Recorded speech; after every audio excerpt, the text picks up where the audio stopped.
his best season ever. Teichmann, who won stage 2, can he get back into winning ways again today? Slightly surprised by the gun, and he's certainly a man to watch out for as we go through today. What about the men at the back, Mike? Is there anyone who you think can work their way through the field? I think today it's really an open race. They will be able to get back from the back. I'd love to see Andrew Musgrave come through, and I think he will. It's going to take a little bit of time in order to come through, because look how tight it is. We've got, what, 5-6 lanes, which will close down into 4. 49 has a broken pole there, and that's going to be a little bit of a problem. Renemo, the Norwegian, it'll quickly throw him to the back. There's another one with an issue. Coach running along the left-hand side trying to help someone. I can't see who it is in the middle. To make ground as well. Going on our screen way over to the right, and I think that's sensible. 200 metres to the bonus sprint, you need space. 7 is Alexander Legkov, certainly a potential winner of this tour should Colonia and Northug make mistakes. No sign of Northug, no sign of Colonia. They're going to leave the charge to the others as they go through 4.4. These are the men who get through that split time first. 11:32 on the clock. Anger is up there, he punched out of nowhere, and Alex Harvey, the first of the Canadians. So a good move from Alex Harvey. No bonuses for Chernozov. Three ticks going in. They all know that they've got to survive in reasonably good shape to get through to the last day. Interesting to see that Dario Colonia's moved up, Mike, into around 6th or 7th position. He's in the middle of that group, wearing bib 2 and the black suit. Lukas Bauer starting to up it again as they come towards the next of the bonus seconds. And it looks as though it is Devon Kershaw's going for some bonus time as well. Also being sucked along, Alexander Legkov of Russia wearing 7. 3rd place at the moment for him, but it's Lukas Bauer, 2-time winner of the Tour, who's going to lead the way to the bonus seconds unless Harvey can find something extra for the last 50 metres. 1:50 to go now. Kershaw is in there. Sorry, it's Kershaw in 2nd place behind Bauer, and that's the effect of the sprint. From a sprint to a walk, and Bauer now trying to get his pulse rate back down to around 165, 170, because he can't continue with it hovering around 200. Also, bonus seconds, have we got any for Dario Colonia? I think he did. I think he will get an update soon. There's Northug just got very tough. One of those irritating guys. He was a brilliant runner, fantastic mountain biker. But when you've got a heart and lungs for this sport, you've got a heart and lungs for just about every sport. The fact is that he's a good athlete as well. Totally. Look at Legkov. For me, Legkov is doing more than most because his wax really isn't working well. He's having to go wide onto the right of our screen. Herringbone running, there he is, Legkov, bib 7. Lukas Bauer also out of the tracks, looking for a little bit of softer snow to get some grip. And Colonia looking very, very smooth as they work their way up the hill. Again, their last lap in the classic style. 9.4 kilometres coming up. And it's going to be Dario Colonia who gets there first. Well, fantastic effort from him. Classic to freestyle. They go from the long skis, short poles, to the short skis, long poles. The boots will remain the same. You can change them if you want, but you'll be left standing. Oh, little slip there. No real damage. What you've got to avoid is stepping on the snow and filling the bindings of the boot with hard-packed ice. That will waste you 10-15 seconds. No, and the big men coming to the front of the race for the first time today. Look at Northug, just he's got that incredible technique, his right leg reaching so far up into the hill. Magnificat trying to match him, I'm not sure he can. Colonia putting in a lot of work to try and close down. If Northug wins this one, he'll have done it with relative ease, having made his move early. Colonia decided to do his work on the uphill, which can be an expensive move. Now, for Northug, he wants the Frenchman between himself and Colonia. Is that the way it's going to turn out? Colonia moves to his right. Maybe he'll get in front of Northug, but Northug will put on a burst and secure the 15 seconds. He does exactly that. Colonia gets 10, or in fact Colonia gets 12, Magnificat gets 10, and Marcus Hellner picks up 8 bonus seconds. Hopefully we'll get the overall rankings, but I think Colonia still will hold the lead. The Russians are still there. Legkov, Villigzanen, Kershaw gets points, Harvey gets a couple, Philbrick, the last of the athletes to pick up a bonus second. I don't think Northug will be too fussed if Legkov and Villigzanen come up alongside him, but he does want to stay ahead of Dario Colonia. Do you know, this has got to hurt so much after the sprint races Northug and Cologne went through yesterday. Now this is looking quite good for Northug, Mike, because Hellner's trying to get in between himself and Dario Cologne. It's going to be Northug with 15. Who gets the 12 and the 10? Northug gets 15. Villigzanin gets 10. Legkov gets bonus seconds as well. So a split of 3 between Northug and Cologne. Hellner didn't quite manage it. Kershaw in there with more bonus seconds. Lucas Bauer be any bonus seconds at stake here, Mike, but they know if you're first to the top of the hill, the chances are you'll be first into the stadium as well. And that's where the pain has to be tolerated. And I love the fact there's a lead there. There's an athlete on his knees at the side of the track from the previous lap.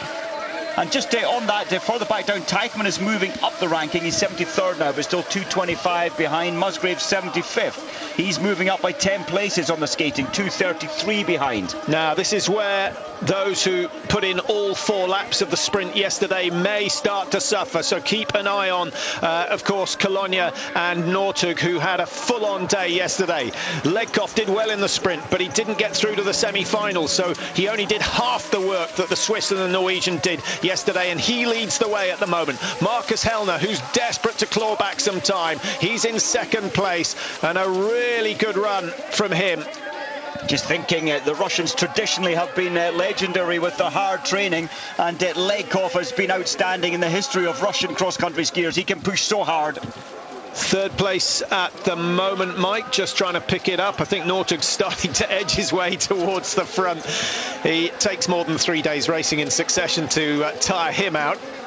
Norway have 2 contenders. Number 49, it looks like, Christian Rennemo, who's been in the leading group all the way through. He's had a really good race, but hasn't picked up that many bonus seconds so far.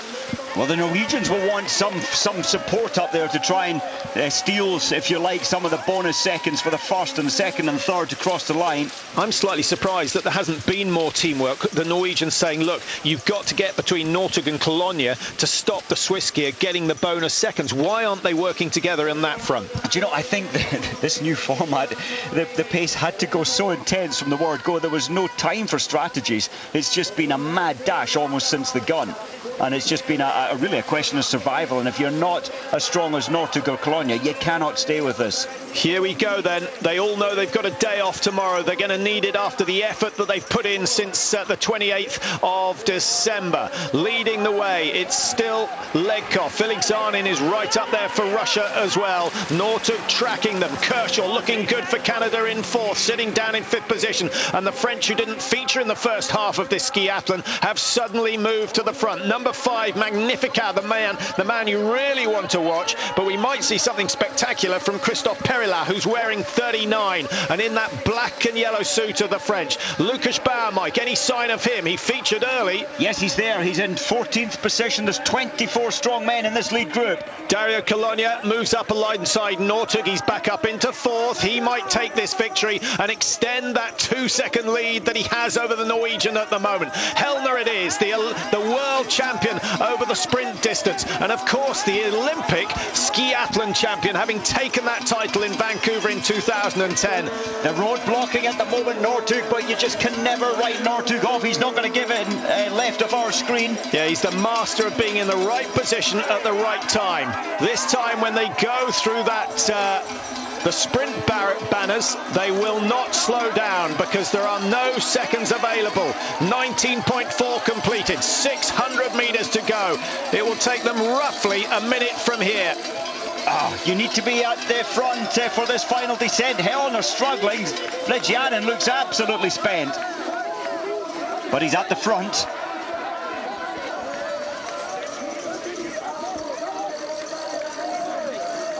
Now this is where the corners get very, very tricky indeed. The legs more fatigued than they've been at any stage in the race so far. Hellner having to stand tall. I don't think he's got the strength to stay down in the speed position, but he needs it coming into the finish. This is similar to the finish for the sprints yesterday. Northug's right up there, but his great rival Cologne is ahead of him. Brilliant turn from Northug on the inside. Now he's got to show his double poling strength. Villigzanin leading at the moment. Cologne with a fantastic turn of speed, going for Switzerland, but it's Petter Northug who comes through to take yet That's another stage win number 8, and valuable bonus seconds. 1 and 2 in the Tour, 1 and 2 yet again today. There's nothing between the two greats of cross-country skiing. Oh, you have to feel a little sorry for Felix Arnin. Such a brave attack from him on the final climb. He was just, he didn't float. He was stiff in the final 200 metres. He had a 20-metre gap going into that final 250. Northug is amazing. Mike, I remember the day when the cross-country skiers on the World Cup Tour objected to the introduction of mass starts. It was back in about 1985. Can you believe it?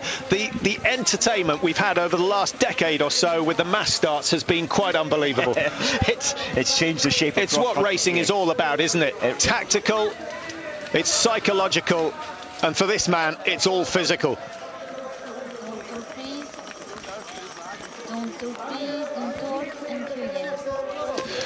Well, that completes the men's programme here in Oberstdorf. We've got one race to go. There's the overall ranking. Northug, Colonia, 1.1 second between the two of them. Astonishing stuff. We're in for a fantastic finale. We still have another 5 stages to go. Don't forget, over the next 7 days, this man did his best. Felix Arnin.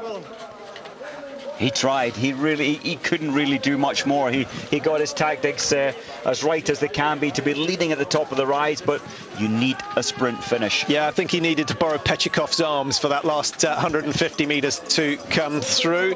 Number 43, that was Lars Nelson from Sweden. Now let's have a look at a replay. There's a good lead for Felix Arnin coming into the last hill, Mike. There was, but look at Northug's skis. He does take a great line down the hill, but his ski, the glide factor on his skis, he's on his own. Watch the way he comes through. He's in 4th now. I don't buy the ski speed because I don't think he's any different. What I do buy is his tactical nous on this final corner. Watch him take the inside line. I cannot believe they all didn't read that track better than yeah, they blew Hellner away with some good cornering, but Colonia went wide, kept his speed, but just didn't have it in the closing stages. Felix Arnin suddenly went from 1st to 3rd in the space of 5 metres. That must have hurt, but he still hung on to a podium finish. Northug 1, Colonia 2, and Felix Arnin down in 3rd. Astonishing finish after a long day. Northug's tactics, Mike, not interested in the points in the classic, blew it away in the freestyle. He got 45 out of 45.